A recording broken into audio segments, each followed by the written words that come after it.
ये कहानी एक ऐसे शहर की है जहाँ पे मृत्यु और मोक्ष दोनों एक साथ देखने को मिलते हैं। एक ऐसा शहर जो खुद इतिहास से भी ज़्यादा प्राचीन है, जो स्वयं भगवान महादेव के त्रिशूल पे टिका हुआ है और जहाँ पे जाके आपको अपने जीवन का असली अर्थ समझ आता है। तो भैया ये है Banaras.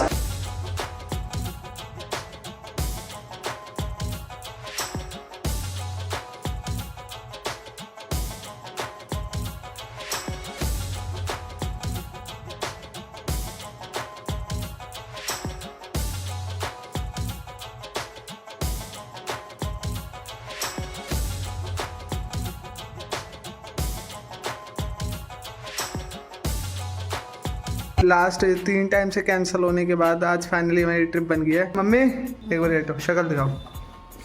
Bye bye.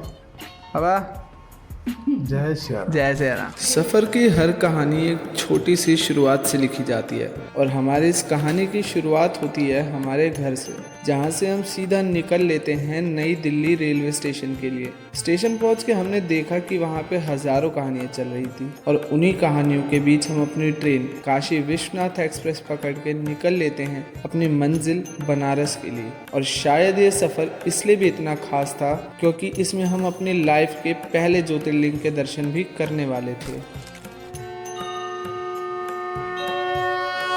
So finally guys now we are in Banaras. अभी हम लोग अपने होटल से चेक इन करके आ चुके हैं। अभी यहाँ से आ रहे हैं अस्सी घाट की तरफ। वहाँ से बोट वगैरह पकड़ के हम लोग सबसे पहले जाएंगे गंगा स्नान करने। बेसिकली हमारे डे 1 है। डे 1 पे हमारा प्लान ये है कि सबसे पहले करेंगे गंगा स्नान, फिर वहाँ से जाएंगे काल भैरव जी के मंदिर, क्योंकि ऐसा कहते हैं काल भैरव जी के दर्शन के बिना ना आपका बनारस की यात्रा सफल नहीं मान जाती। तो सबसे पहले उनके दर्शन करने होते हैं। तो पहले काल भैरव जी के दर्शन करेंगे एंड देन उसके बाद यहाँ से हम आगे अपना कोई प्लान कंटिन्यू करें। तो सब को काशी के कोतवाल भी कहा जाता है और उनकी परमिशन लेके यात्रा शुरू करना कंपलसरी होता है। तो बेसिकली काल भैरव जी काशी के कोतवाल है, तो सबसे पहले आपको उनकी परमिशन लेनी होती है एंड देन आप अपनी कोई भी आगे की यात्रा फिर कंटिन्यू करते हो। कहते हैं कि सुकून और शांति की खोज इंसान को बनारस की गलियों तक ले ही आती है और उन्हीं गलियों से गुजरते हुए हम निकल लिए अस्सी घाट की ओर। जब हम वहाँ पे पहुँचते हैं तो हमें देखने को मिलता है कि वहाँ सुबह सुबह एक कार्यक्रम हो रहा था जिसका नाम था सुबह बनारस। उस कार्यक्रम का आनंद उठाने के बाद हम यहाँ से निकल लेते हैं घाट की ओर। फाइनली गाइज अभी हम लोग यहाँ पर आ चुके हैं अस्सी घाट पे। यहाँ पे फिलहाल सुबह की गंगा आरती हमने अभी मिस कर दिया, बट यहाँ पे एक प्रोग्राम हो रहा था सुबह बनारस करके कुछ समथिंग, एंड फिलहाल अभी यहाँ पे बोटिंग वगैरह भी हो रही है। तो सबसे पहले प्लान ये है कि अभी हम लोग यहाँ पे गंगा स्नान करेंगे। यूं तो हम सभी हरिद्वार और ऋषिकेश से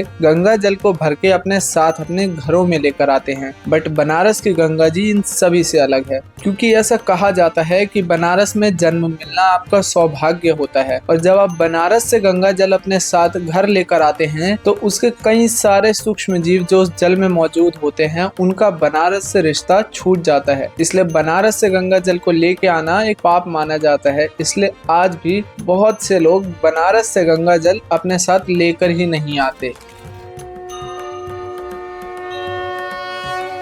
गंगा स्नान करने के बाद हम लोग यहाँ पर सबसे पहले आ गए डोसा खाने। तो हमने बेसिकली 2 चीज़ें ऑर्डर करी है, डोसा और सांभर वड़ा, क्योंकि हमारा पहले प्लान था कि काल भैरव जाना है, बट वो कहते हैं ना कि जब तक पहले पेट पूजा नहीं होता फिर कोई अलग काम नहीं होता, उसका पहले पेट पूजा फिर काम पूजा। तो सबसे पहले हम लोग यहाँ पे डोसा वगैरह खाने आ गए।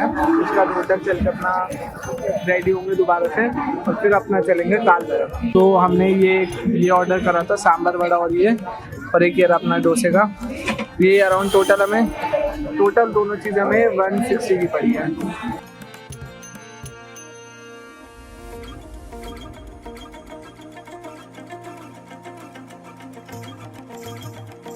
सो फाइनली गाइज अभी हम लोग रेडी हो चुके हैं काल भैरव जी के दर्शन के लिए। तो अभी जल्दी से चलते हैं काल भैरव जी के दर्शन करने, क्योंकि उनके बिना बनारस की आप किसी भी जगह पे नहीं घूम सकते। सबसे पहले आपको काल भैरव जी के जो कि काशी के कोतवाल माने जाते हैं उनके दर्शन करना इम्पोर्टेंट माना जाता है। तो पहले हम उनके दर्शन करेंगे एंड देन उसके बाद कहीं और जाएंगे। आज का आउटफिट ये है, मेरा ये येलो कुर्ता और ये धोती है और ये दीदी यहाँ पे रेडी हो चुके हैं। सो जल्दी से चलते हैं बनारस बनारस को एक्सप्लोर करने। सबसे पहला हम दोनों गोटा के तरफ से हाँ सभी के हर हर महादेव की। हम दोनों गोटा के फर्स्ट टाइम छे जखन हम दोनों बनारस आयल छी, तो सबसे पहला हम दोनों गोटा जाय छियै बाबा काल भैरव जी के दर्शन करेला। और ई हमार फर्स्ट टाइम छे जखन हम मैथिली कोनो ब्लॉग बनाई छी, तो अगर हमरा से कोनो भूल चूक होई छे तो अहाँ सब हमरा माफ कह देबै।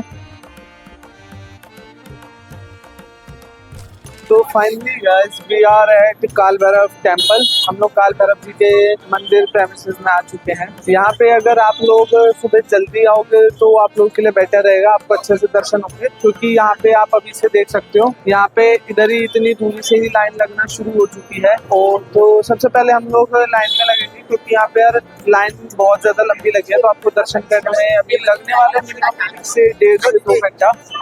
तो अभी पहले लाइन में लग के फिर काल भैरव जी के दर्शन करते और आपको भी करवाते।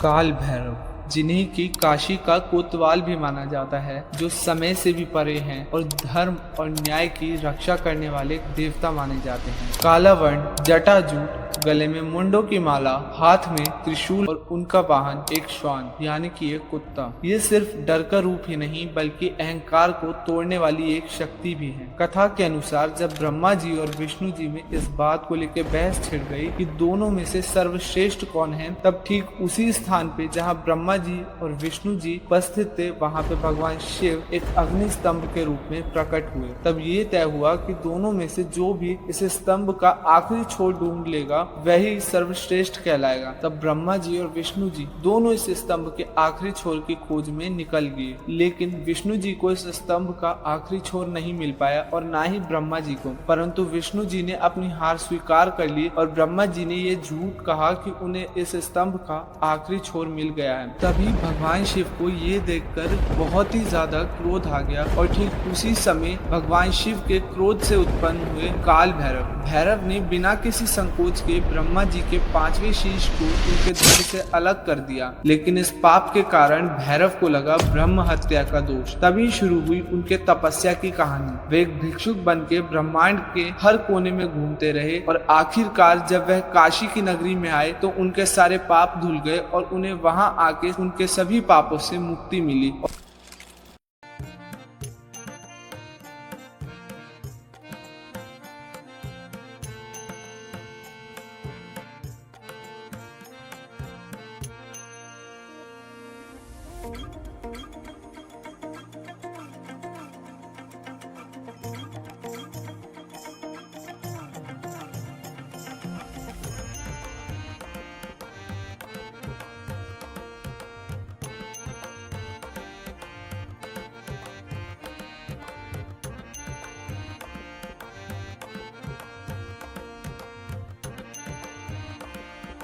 बनारस की इन गलियों में सिर्फ कहानियां ही नहीं बल्कि शक्ति और रहस्य भी छुपे हुए हैं, और उन्हीं रहस्यों के एक सबसे बड़े पहरेदार हैं काशी के कोतवाल श्री काल भैरव। ऐसा कहते हैं कि यूं तो हर शहर में कोई ना कोई थाना होता है जहां पे एक थानेदार विराजमान होता है, परंतु काशी की नगरी इन सब से अलग है, क्योंकि यहाँ पे थानेदार की कुर्सी पे कोई थानेदार नहीं बल्कि यहाँ के कोतवाल स्वयं श्री काल भैरव विराजमान होते हैं। यह सिर्फ एक विश्वास नहीं बल्कि यहाँ के लोगों की आस्था और सच्चाई है। पूरी काशी नगरी में काल भैरव जी को मिला के कुल 8 भैरव हैं, जो कि अष्ट भैरव के नाम से भी जाने जाते हैं, जो कि इस पवित्र नगरी की रक्षा करते हैं।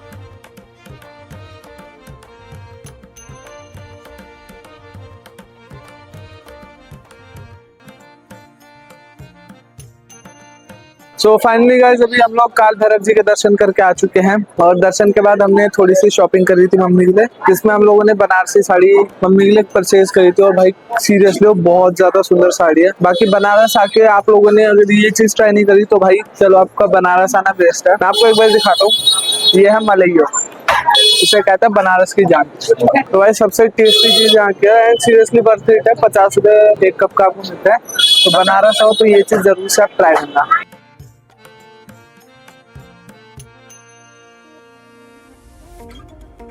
अगर आप बनारस आते हैं तो यहाँ की फेमस बोट राइड को करना बिल्कुल मत भूलना, क्योंकि यहाँ पे आप बोट राइड के जरिए बनारस के सभी पवित्र घाटों के दर्शन कर सकते हैं। यहाँ पे बोट राइड के दौरान आप मणिकर्णिका घाट, दशाश्वमेध घाट, 80 घाट जैसे सभी फेमस घाट्स के दर्शन करते हैं। यहाँ पे प्राइवेट बोट के चार्जेस 1000 से 1500 रुपए पर पर्सन के लगते हैं और वहीं दूसरी ओर शेयरिंग बोट के चार्जेस 300 पर पर्सन हैं।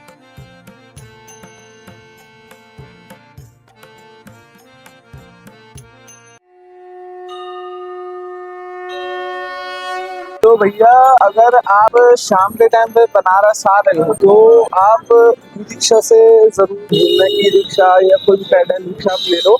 वहाँ उस पे अगर आप घूमोगे तो कह लो कि आपको मेन जो बनारस की गलियाँ हैं, जिसे बनारस के इसकी आत्मा कह लो, बनारस के इसकी जान कहा जाता है, उसके थ्रू आपको लेके जाएंगे। कि हम ई रिक्शा पे बैठे हुए विश्वनाथ जी के दर्शन करने जा रहे हैं। और शाम का जैसे मैंने आपको कहा था, शाम के टाइम पे अलग ही बनारस चमकता है, तो बनारस की वाइब वो आप वीडियो थ्रू फील कर ही सकते हो।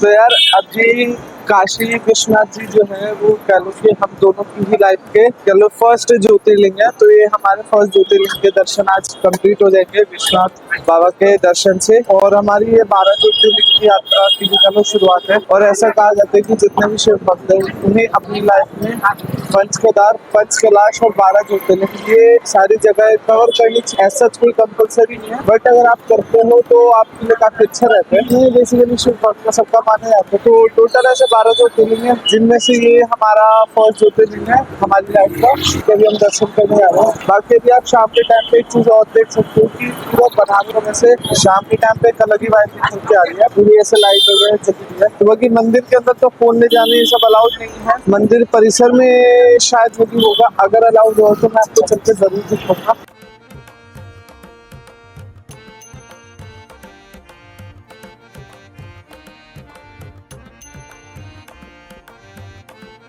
तो भैया आप अभी जो हमारे पीछे देख रहे हैं, अभी हम हैं यहाँ पे बनारस के विश्व प्रसिद्ध वर्ल्ड फेमस गोदौलिया चौराहा। बेसिकली ये गोदौलिया चौराहा के बारे में ये कहते हैं कि यहाँ से जो 4 रास्ते निकलते हैं, ये धर्म के 4 स्तंभ, धर्म, अर्थ, काम और मोक्ष, इन 4 चीजों के प्रतीक होते हैं।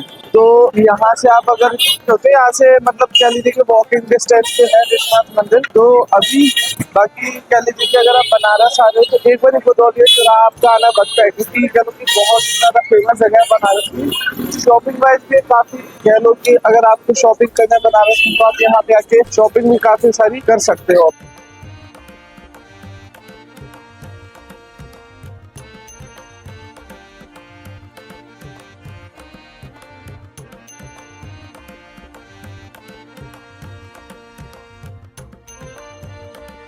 तो फाइनली गाइस हमारी लाइफ के फर्स्ट ज्योतिर्लिंग के दर्शन कंप्लीट हो चुके हैं। और सबसे ज्यादा इस बार की स्पेशल बात यह है कि मेरे को इनफैक्ट 2 बारी बाबा विश्वनाथ जी के दर्शन करने को मिले। तो कह लो कि इस बार की ट्रिप और भी ज्यादा था कि भाई लोगों को एक भी बार दर्शन करने नहीं मिलते, बहुत से लोगों को, मेरे को 2 बार ही मिले। तो हमारे आज के दर्शन कह लो कि बहुत ही बढ़िया हुए हैं। अभी हम जिस गेट पे है ये गेट नंबर 4 है, हमने गेट नंबर 2 से दर्शन शुरू करे थे। तो कह लो कि आज हमारा फर्स्ट ज्योतिर्लिंग का दर्शन कंप्लीट हो गया और बहुत ही बढ़िया एक्सपीरियंस हुआ। अभी यहाँ से चलते हैं हम अपने होटल को, इसके बाद बाकी की जो जगह है मणिकर्णिका और बाकी घाट वगैरह वो कल कवर करेंगे। तो चलिए अब मिलते हैं नेक्स्ट वीडियो।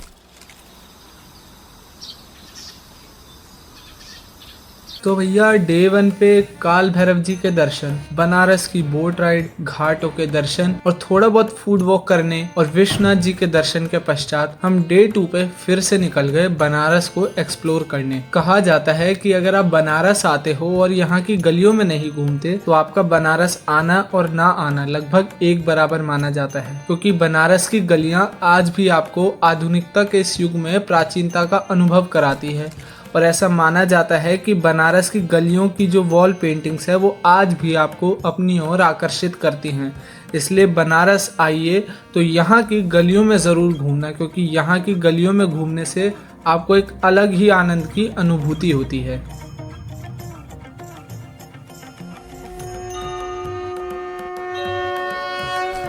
तो दोस्तों फाइनली अभी हम लोग यहाँ पर खड़े हैं दुर्गा कुंड मंदिर में।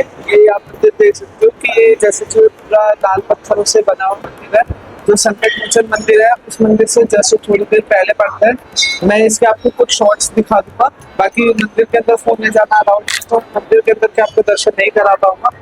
बाकी मैं आपको इसके कुछ शॉर्ट्स दिखा दे रहा हूँ। संकट मोचन हनुमान मंदिर से लगभग आधा किलोमीटर की दूरी पे स्थित है यह दुर्गा कुंड मंदिर, जो कि पूरा का पूरा लाल पत्थरों से बना है। यह मंदिर बनारस के सबसे प्राचीन और पुरातन मंदिरों में से एक है और यह दुर्गा माता के चौथे स्वरूप यानी कि माँ कुष्मांडा को समर्पित है। और इस मंदिर के ठीक बगल में एक बड़ा सा कुंड भी है।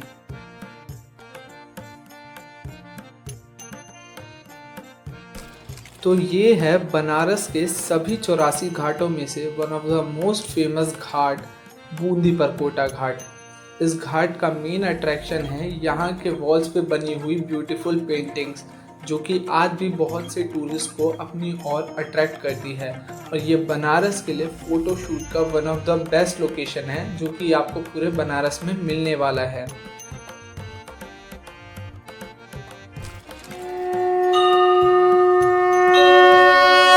और घाट पे फोटो शूट करवाने के बाद हम यहाँ से निकल लेते हैं अपनी गंगा आरती अटेंड करने, क्योंकि गंगा आरती बनारस की one of the most famous activity है जो कि आप बनारस में कर सकते हो।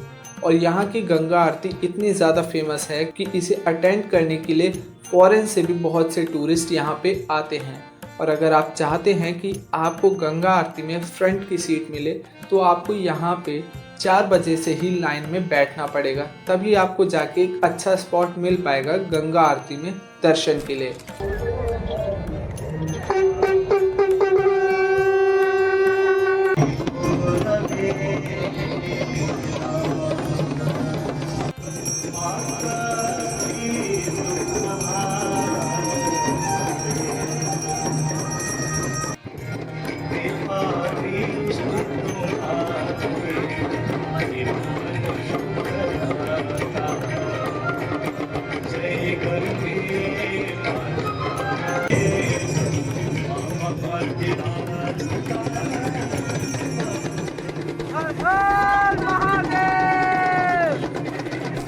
बनारस, जो कि इतिहास से भी प्राचीन नगरी है, वहाँ पे स्थित है भगवान शिव के 12 ज्योतिर्लिंगों में से एक ज्योतिर्लिंग श्री काशी विश्वनाथ ज्योतिर्लिंग। यहाँ पे भगवान शिव विश्वनाथ अर्थात विश्व के स्वामी या शासक के रूप में उपस्थित हैं। प्राचीन काल से ही सनातन धर्म में इस मंदिर की काफी मान्यता रही है और यह मंदिर आज भी हिंदुओं के लिए एक पवित्र धार्मिक स्थल के रूप में जाना जाता है। यूं तो इस मंदिर पे कई बारी विदेशी आक्रांताओं द्वारा आक्रमण करके इसे नष्ट करने की कोशिश की गई, परंतु यह मंदिर प्राचीन काल से ही बड़ी मजबूती के साथ आज भी अपने स्थान पे डटा हुआ है। फिर ईयर 1777 में इंदौर की महारानी अहिल्याबाई होलकर जी के द्वारा इस मंदिर का पुनः निर्माण करवाया गया।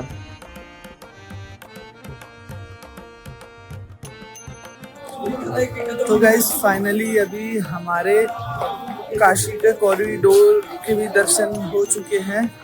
बाकी यहाँ से हम लोग जा रहे हैं महाशमशान। बाकी आप लोगों को एक चीज़ बता दूं कि आप लोग कभी भी मणिकर्णिका घाट जाओ या शमशान घाट जाओ तो उसके बाद आपको बनारस में कहीं और नहीं घूमना होता, क्योंकि उसके बाद आपको फिर स्नान करना पड़ता है, फिर आप मंदिर जाओगे, बहुत आपको दिक्कत पड़ेगी। तो इसलिए आप अगर आ रहे हो तो पहले विश्वनाथ जी के दर्शन करिए आप, और उसके बाद आप लोग मणिकर्णिका जाइए, क्योंकि वहाँ से आने के बाद ना आपको फिर स्नान करना पड़ता है, गंगा स्नान। इसलिए आप लोग पहले विश्वनाथ जी के दर्शन करिएगा, क्योंकि विश्वनाथ कॉरिडोर से होते हुए जस्ट बगल में ही मणिकर्णिका घाट है। तो अभी हम लोग जा रहे हैं मणिकर्णिका घाट पे दर्शन करने के लिए। बाकी हो सकता है आप लोगों को थोड़ा आवाज़ में फर्क दिखाई दे, क्योंकि माइक का बैटरी खत्म हो चुका है, जैसा आप देख रहे हो माइक भी नहीं लगा तो अभी जल्दी से चलते हैं मणिकर्णिका घाट के दर्शन करने। अभी खैर आप लोगों ने काशी का कॉरिडोर देखा, इतना सुंदर बाबा विश्वनाथ का कॉरिडोर बना हुआ है, तो जल्दी से चलते हैं पहले मणिकर्णिका घाट के दर्शन करने।